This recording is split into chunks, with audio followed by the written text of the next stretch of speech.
Hello students, हम कर रहे हैं फाइनेंशियल अकाउंटिंग और उसके अंदर हमारा फाइनल अकाउंट का टॉपिक चल रहा था। फाइनल अकाउंट यानी कि trading account, PNL and balance sheet. इसका एक लेक्चर मैं अपलोड कर चुका हूं, आपने वो ज़रूर देखा होगा। उसके अंदर मैंने ट्रेडिंग अकाउंट, पीएनएल और बैलेंस शीट के बारे में थोड़ा बहुत आपको इंट्रोडक्शन दिया था।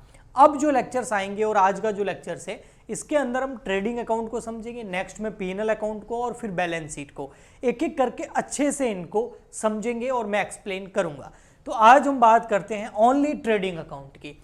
ट्रेडिंग अकाउंट जो है उसका फॉर्मेट ये आपके सामने है। सबसे पहले इसमें लिखा जाता है trading account for the year ended, क्योंकि ट्रेडिंग अकाउंट जो है वो ईयर के एंड में बनाया जाता है ताकि प्रॉफिट एंड लॉस का पता लग सके कि पूरे साल में हमने बिजनेस किया, सेल किया, परचेज किया, खर्चे किए, उससे हमें प्रॉफिट हुआ या लॉस हुआ।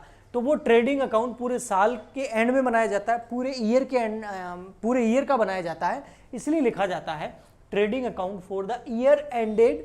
फिर जो भी आपका ईयर एंड हो रहा है, जैसे फाइनेंशियल ईयर अधिकतर यूज होता है तो वो 31 मार्च में यूज होता है। 2000 मान लेते हैं 22 है तो यहाँ 22 लिख देंगे। ओके, वो आपको क्वेश्चन में जैसी डिटेल दे रखी होगी। अब यहाँ देखेंगे डेबिट साइड है, क्रेडिट साइड है। यहाँ आप डेबिट में सारे के सारे एक्सपेंसेस लिखेंगे। क्या लिखेंगे? जितने भी एक्सपेंसेस होते हैं वो कहाँ लिखेंगे? डेबिट साइड में लिखेंगे। और जितने भी आपकी इनकम टाइप जो चीज़ें होती हैं उसको आप क्रेडिट में लिखेंगे। ओके, तो क्रेडिट साइड की बात करें तो इसमें सबसे पहले आता है सेल्स। जो आपने सेल किया वो आपके लिए एक तरह की रेवेन्यू हो गई, कमाई हो गई, तो वो सेल्स इस क्रेडिट साइड में लिखी जाएगी। ठीक है, क्योंकि यहाँ क्रेडिट साइड में इनकम आ जाएगी और डेबिट में खर्चे आ जाएंगे। फिर इनकम में से हम जब खर्चे लेस कर देंगे, एक्सपेंडिचर लेस कर देंगे, तभी तो पता चलेगा कि प्रॉफिट है या लॉस है। ओके, तो सेल्स के अंदर कैश सेल हो चाहे क्रेडिट सेल हो, यानी कि उधार सेल हो या फिर कैश में सेल हो, वो दोनों ही जोड़ के यहाँ लिखना है। उसमें से सेल्स रिटर्न लेस करना है, फिर बार आपकी नेट सेल आ जाएगी। ओके, इसके अलावा आपको एक क्लोजिंग स्टॉक लिखना है। क्लोजिंग स्टॉक के बारे में मैं पहले बता चुका हूं। अगर आपका ईयर जो है, फॉर एग्जांपल के लिए हमारा ईयर है 1 अप्रैल 2021 में स्टार्ट हुआ है, तो खत्म कब होगा? 31 मार्च 2022। फाइनेंशियल ईयर ऐसा ही होता है, अप्रैल में स्टार्ट होता है, मार्च में खत्म होता है। तो 1 अप्रैल 2020 को जो आपके पास स्टॉक पड़ा था, जो आपने लास्ट ईयर बेचा नहीं होगा और आपके पास बच गया, तो उसको बोलते हैं ओपनिंग स्टॉक। और इस साल के एंड में जो अनसोल्ड स्टॉक रह गया, ऐसा स्टॉक जो बिका नहीं, उसको बोलते हैं क्लोजिंग स्टॉक। तो क्लोजिंग डेट पे जो आपके पास स्टॉक पड़ा है वो क्लोजिंग स्टॉक, ओपनिंग डेट पे जो आपके पास स्टॉक पड़ा है वो ओपनिंग स्टॉक। ठीक है, तो क्लोजिंग स्टॉक इधर लिखना है, इतना ध्यान रखना। ओके, अब आ जाते हैं डेबिट साइड में। डेबिट में सबसे पहले आता है ओपनिंग स्टॉक, जो आपके ईयर जब स्टार्ट हुआ तब आपके पास कितना स्टॉक पड़ा था, वो ओपनिंग स्टॉक यहाँ जाएगा।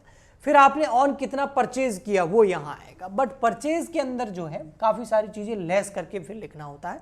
इसमें एक आपको लेस करना होता है परचेज रिटर्न, है ना। आप परचेज करके आए, गुड्स अच्छा नहीं था या डिफेक्टिव था या पसंद नहीं आया, आपने लौटा दिया, तो वो परचेज रिटर्न लेस करना है।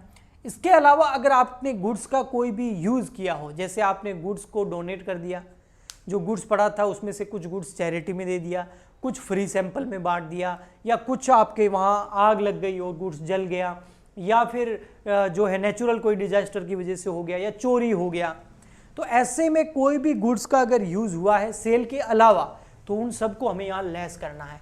जैसे चैरिटी, डोनेशन, ड्राइंग, आप पर्सनल यूज़ के लिए गुड्स लेके चले गए अपने घर के यूज़ के लिए, loss by fire, theft, loss by flood या लॉस बाय अर्थक्वेक, या फ्री सैंपल में आपने गुड्स जो है डिस्ट्रीब्यूट कर दिया, तो ऐसा अगर गुड्स का यूज़ किया है तो उसको परचेज में से लेस करना है। फिर आपकी नेट परचेज यहाँ पर आ जाएगी।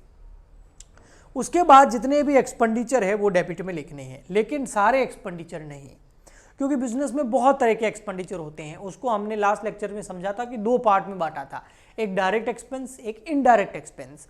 तो ट्रेडिंग अकाउंट में जो डेबिट साइड में हमें एक्सपेंसेस लिखने हैं वो सारे कौन से हैं? डायरेक्ट एक्सपेंसेस हैं। अब आप बिजनेस तो करते नहीं हो, आप तो स्टूडेंट हो, तो आपको कैसे पता चलेगा कौन से एक्सपेंसेस डायरेक्ट है, कौन से इनडायरेक्ट है?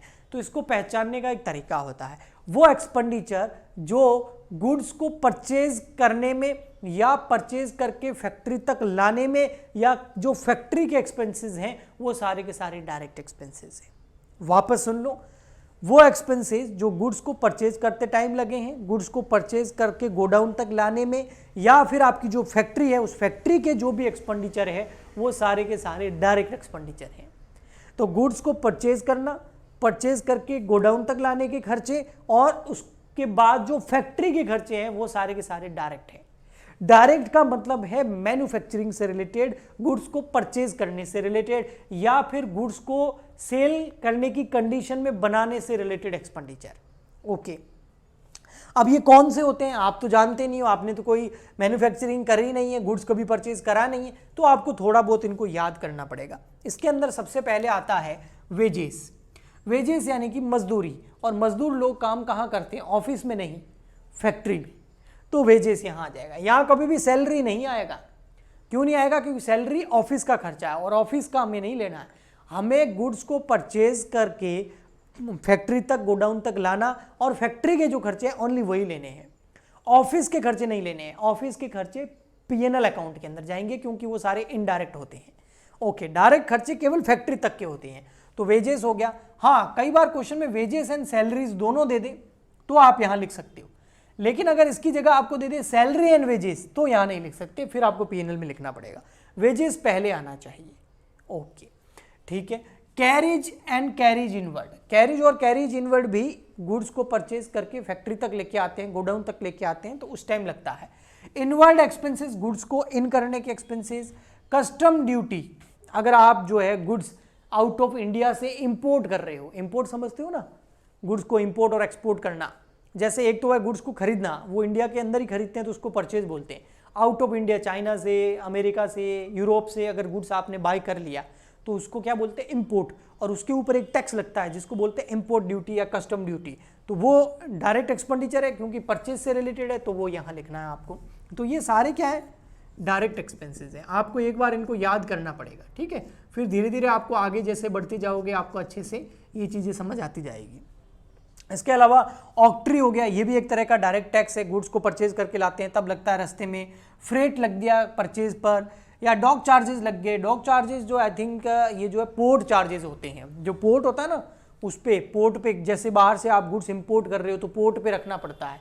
जैसे हवाई जहाज जो आते हैं, एरोप्लेन जो आते हैं, उनके लिए एयरपोर्ट होता है। जो शिप से गुड्स आता है उसके लिए है ना पोर्ट होता है जो, तो वहाँ अगर आपने कोई गुड्स रखा तो डॉक चार्जेस रखते हैं।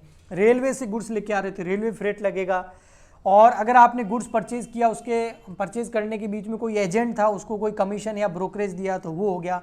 कार्टेज भी एक एक्सपेंडिचर होता है, परचेज के टाइम लगता है। और रॉयल्टी ऑन परचेज, अगर आपने गुड्स परचेज किया और कोई रॉयल्टी लगी है तो वो। इसके अलावा और भी होते हैं, जैसे आपके फैक्ट्री के एक्सपेंसेस। मैं यहाँ पर लिखता हूँ फैक्ट्री एक्सपेंसेस, आपको दिख रहा होगा फैक्ट्री एक्सपेंसेस। जैसे फैक्ट्री में इलेक्ट्रिसिटी लग गई, फैक्ट्री के अंदर पावर लग गया, फ्यूल लग गया, ऑयल लग गया, रिपेयरिंग हो गई फैक्ट्री में मशीन की, या फैक्ट्री का रेंट हो गया। तो फैक्ट्री से रिलेटेड सारे के सारे एक्सपेंसेस डायरेक्ट एक्सपेंसेस होते हैं। तो डायरेक्ट एक्सपेंसेस ये सारे हैं, एक तो याद कर सकते हैं आप इनको। इसके अलावा थोड़ा ये ध्यान रख सकते हैं कि गुड्स को परचेज करने का खर्चा, परचेज करके गोडाउन तक लाने का खर्चा, और उसके बाद फैक्ट्री के अंदर जितने भी खर्चे होते हैं वो सारे के सारे डायरेक्ट होते हैं, और उनके कुछ नाम आपके सामने मैंने यहाँ लिखे हैं। अब आपके जो इनकम है यानी कि क्रेडिट साइड है वो ज़्यादा है और आपके खर्चे कम हैं, तो यहाँ क्या आ जाएगा? आई होप आपको दिख रहा होगा अच्छे से, ठीक है। तो यहाँ आ जाएगा आपका ग्रॉस। मैं एक दो खर्चे हटा देता हूँ ताकि आपको दिखे। तो यहाँ आ जाएगा आपका सारे एक्सपेंडिचर लेस करने के बाद में अगर बैलेंस बचता है तो आ जाएगा ग्रॉस प्रॉफिट, जिसको शॉर्ट में आप जीपीपी बोलते हैं, ठीक है। और अगर इधर बैलेंस आया तो वो हो जाएगा आपका ग्रॉस लॉस। अब ऐसा कैसा? ऐसा क्योंकि बिल्कुल सिंपल है। अगर क्रेडिट साइड ज़्यादा है मतलब कमाई ज़्यादा है और खर्चे कम है तो प्रॉफिट बच गया। मान लेते हैं 10 लाख की कमाई हुई, 8 लाख के खर्चे हो गए तो 2 लाख का प्रॉफिट हो गया। और अगर आपके 10 लाख की कमाई हुई और 15 लाख के खर्चे हो गए तो 5 लाख का लॉस हो गया। ऐसा भी तो हो सकता है। तो इधर बैलेंस आता है तो प्रॉफिट होगा, इधर बैलेंस आता है तो लॉस होगा। लेकिन इसको ग्रॉस प्रॉफिट और ग्रॉस लॉस बोलते हैं। क्यों? क्योंकि इसमें से अभी तक हमें ऑफिस के एक्सपेंसेस लेस करने बाकी हैं।